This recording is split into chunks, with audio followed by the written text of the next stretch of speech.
نحمدہ ونصلی علی رسولہ الکریم۔ ناظرین کرام، اس وقت مولانا سعد صاحب کے متعلق بہت ساری باتیں چل رہی ہیں، اور مولانا سعد صاحب نے جو بھوپال اجتماع میں بیان کیا اس پر بھی تنقید کی جا رہی ہے۔ دارالعلوم دیوبند کی طرف سے بھی فتاویٰ بتائے جا رہے ہیں کہ مولانا سعد صاحب پر فتاویٰ آ گئے ہیں کہ مولانا سعد صاحب کی بعض خیالات اور ان کی سوچ اس طرح کی ہے کہ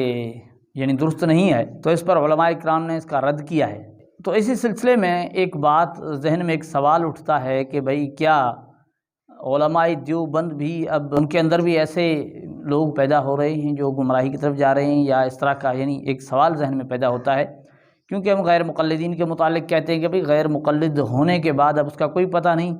اب وہ تو آگے ہی بڑھے گا، زیادہ گمراہی کی طرف جائے گا، غیر مقلد ہوا ہے۔ تو اب یہاں یہ ایک سوال پیدا ہوتا ہے کہ کیا ہمارے علماء اکرام کے متعلق ہم کیا ذہن رکھیں گے کہ بھئی وہ کس طرف جا رہے ہیں، ان کے لیے ہم کیا سوچیں۔ اس میں آپ ایک بات ذہن میں رکھیں، غیر مقلدین کی دو باتوں کا یوں سمجھو رد ہو رہا ہے۔ وہ یہ کہ ایک یہ غیر مقلد کہا کرتے ہیں کہ تم اپنے علماء اکرام کی دفاع کرتے ہو، ان کا رد نہیں کرتے ہو، یہ بھی بات ان کی غلط ثابت ہو جاتی ہے، کیونکہ ہمارے علماء اکرام جن سے کچھ اس طرح کی بات ہو جاتی ہے اس کا فوراً رد کر دیتے ہیں، اس پر تنقید کرنا شروع کر دیتے ہیں، اس کی غلط بات کو قبول نہیں کرتے۔ ہاں، جو غیر مقلد کہتے ہیں یہ غلط ہے، تو غیر مقلد کے کہنے سے تھوڑی غلط ہوتا ہے، یعنی جو چیز غلط ہے اس کا ہمارے علماء اکرام رد کرتے ہیں۔ اس سے پہلے بھی ایسی چیزیں ہو چکی ہیں۔ دوسری بات کہ بھئی کیا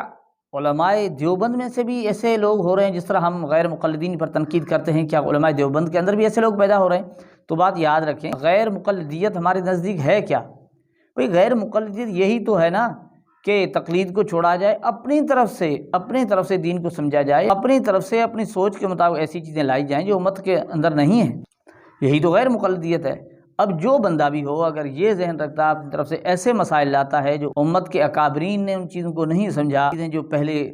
اکابرین نے سمجھی نہیں ہیں، بتائی نہیں ہیں، ان کی تشریحات میں ایسی چیزیں نہیں ہیں، اب نئے سرے سے ایک ریسرچ ہو گئی ہے اور نئی تحقیق ہو گئی ہے، تو اسی طرح کی تحقیق ہی غیر مقلدیت ہے اور یہی گمراہی کا سبب بنتی ہے، کیونکہ اس طرح کی تحقیق پھر آگے بڑھتی ہے۔ اب دیکھیں، انجینئر علی مرزا اپنے آپ کو اہل الحدیث نہیں کہلاتے، ہم اسے غیر مقلد کیوں کہتے ہیں؟ کیونکہ اس کا اپنا ذہن ہے، اپنی سوچ ہے، اپنی طرف سے مسائل سمجھتے ہیں، تو اس طرح جو بھی بندہ کرے گا۔ لہذا مولانا سعد صاحب کے متعلق ہم تو کچھ نہیں کہہ سکتے، اب اہل علم لوگوں کا کام ہے اس پر فتاویٰ دینا یا اس پر کوئی تنقید کرنا، وہ الگ بات ہے، لیکن ہم یہ کہہ دیتے ہیں کہ یہ اصل میں اس طرح کی اپنی طرف سے سوچ رکھنا یا اپنی تحقیق شروع کر دینا، یہی غیر مقلدیت ہے، اور اس چیز کی غیر مقلد دعوت دیا کرتے ہیں کہ اپنی تحقیق کرو، خود سمجھو۔ لہذا اس کا نتیجہ پھر یہی ہوتا ہے کہ پھر گمراہی عام پھیلتی جا رہی ہے۔ اللہ جل جلالہ پوری امت کی حفاظت فرمائے، ہمیں سمجھنے کی توفیق عطا فرمائے۔